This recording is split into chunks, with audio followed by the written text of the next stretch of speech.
हम्म। Next topic हमारा है business risk. Business risk क्या है?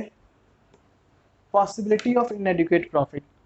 मतलब कि जब आपको सफिशिएंट प्रॉफिट ना हो, इतना प्रॉफिट भी ना हो कि आप अपने सारे के सारे खर्चों को उसको सेट ऑफ कर सके। मतलब जितने भी आपके खर्चे हैं, अगर आपके प्रॉफिट से सेट ऑफ नहीं हो पा रहे हैं, यानी कि आपको क्या हो रहा है, लॉस हो रहा है, ठीक है, या फिर कोई अनएक्सपेक्टेड लॉस हो जाए, जैसे कि ह्यूमन की वजह से, या फिर कह लीजिए आप नेचुरल क्लामिटी की वजह से, नेचुरल की वजह से, नेचुरल नेचर की वजह से कुछ बड़ा लॉस हो जाए। जैसे कभी जो पिछले कुछ दिनों पहले एक साइक्लोन आया था वेस्ट बंगाल और उड़ीसा में, ठीक है।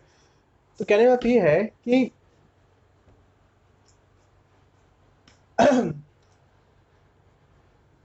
कि बिजनेसेस क्या है, एक पॉसिबिलिटी है कि आपको प्रॉफिट सफिशिएंट नहीं होगा। दूसरी क्या है कि अनएक्सपेक्टेड लॉस हो सकता है फ्यूचर में, ठीक है। भाई ये काम करेंगे, कहीं फ्यूचर में ये हो गया, ये हो गया, ये हो गया, ठीक है। तो दो तरह के होते हैं, एक स्पेकुलेटिव होते हैं, एक प्योर होते हैं, ठीक है। देखिए, स्पेकुलेटिव में क्या होता है कि यहाँ पे 50-50% चांसेस है। 50% है कि भैया कि आपको प्रॉफिट हो जाएगा, 50% चांस है कि आपको लॉस हो जाए, ठीक है। कहना मतलब ये है कि एक महेंद्र सिंह धोनी मारे, अगर छक्का मारे तो महेंद्र सिंह धोनी छक्का मारे, और एक बुमराह मारे, दोनों में अंतर है। बुमराह तो जब भी मारेगा तो छक्के के लिए ही जाएगा और भांजेगा, लगा तो लगा, नहीं लगा तो गया। तो वो क्या है, वो प्योर रिस्क है, ठीक है। लेकिन स्पेकुलेटिव रिस्क में क्या है, धोनी का है कि हम इस डायरेक्शन में मारे, इस डायरेक्शन में कम से कम फील्डर्स हैं, एक इस डायरेक्शन में कम वीक फील्डर है, तो उस साइड शॉट मार सकते हैं हम इजिली, और इतनी पेस पे बॉल भी आ रही है तो इतना तेज मार भी सकते हैं हम शॉट। तो वहाँ पे क्या स्पेकुलेटिव हो जाती है, और वहाँ और बुमराह की केस में प्योर हो जाती है। तो दो तरह की बिजनेस रिस्क है, एक स्पेकुलेटिव है, दूसरा प्योर है, ठीक है। स्पेकुलेटिव मतलब आप 50-50% चांसेस है कि भैया लॉस हो सकता है, भले ही फायदा भी हो सकता है। लेकिन प्योर में क्या है भाई, प्योर का पूरा रिस्क ही है, ठीक है। नेक्स्ट है इसके कॉजेज। देखिए, तीन कॉजेज है, एक नेचुरल है, एक ह्यूमन है, एक इकोनॉमिक है। तो रिस्क देखिए नेचुरली क्या है कि भाई ड्रॉट आ जाए, ठीक है, साइक्लोन आ जाए, नेचुरली जो भी अर्थक्वेक आ जाए, मतलब कि जो नेचर की वजह से आपको लॉस हो जाए, ठीक है। तो इस पर आपका कंट्रोल भी नहीं है, ये ऐसा रिस्क है। तो इस पर ज़्यादा हम बात भी नहीं करेंगे, ठीक। ह्यूमन कॉज क्या है? ह्यूमन कॉज में आप ले लीजिए कोविड-19, ठीक है। ह्यूमन कॉज में कोविड-19 में क्यों डाला मैंने, देखिए कई रिपोर्ट्स आ रही हैं, अमेरिका का तो मानना ही है कि ये जो भी वायरस क्रिएट हुआ है ये लैब में क्रिएट हुआ है, यानी कि ह्यूमन मेड है, ये नेचुरल नहीं है। क्योंकि जो हरकतें ये वायरस कर रहा है ये नेचुरल नहीं है।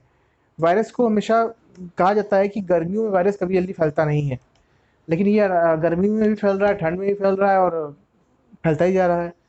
तो कहने मतलब ये है कि ह्यूमन कॉज है, ठीक है। ह्यूमन और भी ह्यूमन कॉजेज जैसे कि टेररिस्ट है, स्ट्राइक है, उसकी वजह से भी रिस्क हो जाता है, उसकी वजह से भैया रिस्क है भैया। अभी कोई स्ट्राइक हो जाए तो आपका सामान नहीं बिकेगा, ठीक है। तीसरा है इकोनॉमिक कॉज।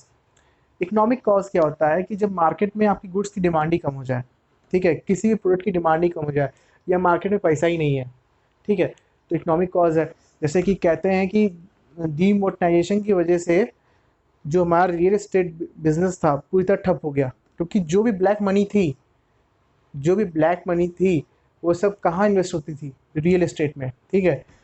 तो कहने का मतलब ये है कि अगर इकोनॉमिक की वजह से भी कई बार क्या होते हैं, आपको रिस्क झेलने पड़ते हैं, लॉस हो सकते हैं, ठीक है। तो अब थोड़ा नेचर भी पढ़ लेते हैं रिस्क के। Business risk is due to rise uncertainty, ठीक है। बिजनेस रिस्क हमको पता नहीं है, हमें ये रहता है कि रिस्क तो है, ठीक है। जब रिस्क नहीं, जब हम वो काम पूरा हो जाता है, कोई कार्य करते हैं और करने से पहले आपको लगता है कि वो रिस्क है, लेकिन जब कार्य हो जाता है तो आप ये कहते हो कि भैया रिस्क, हम लोग जबरदस्ती डर रहे थे, कोई रिस्क नहीं था। लेकिन जब वो काम नहीं हो पाता है तो आपको कहते हो भैया कि उस समय रिस्क था लेकिन हमने माना नहीं और ये काम कर दिया, उसके से क्या हो गया, हमें लॉस हो गया। तो बिजनेस रिस्क क्या है, अनसर्टेनिटी है, इसके बारे में कुछ भी कहा नहीं जा सकता, ठीक है। Risk is essential part of every business, without risk there is no profit. ठीक है, तो रिस्क तो लेना ही पड़ेगा आपको। Degree depends on size of the business. भाई जितना बड़ा आपका बिजनेस होगा उतना बड़ा रिस्क होगा, जितना बड़ा आपका कार्य होगा, जो कार्य करने जा रहे हैं उतना ही बड़ा रिस्क होगा। ठीक है, समझे बात। तो कहने मतलब ये है कि रिस्क तो उस रिस्क की जो साइज है और मास है वो आपके बिजनेस पे डिपेंड करता है कि कितना बड़ा बिजनेस आपका है। ठीक, तो ये हमारा बिजनेस खत्म हो गया। ये मतलब समझ लीजिए लास्ट टॉपिक है, उसके बाद ये चैप्टर खत्म हो गया। Thank you.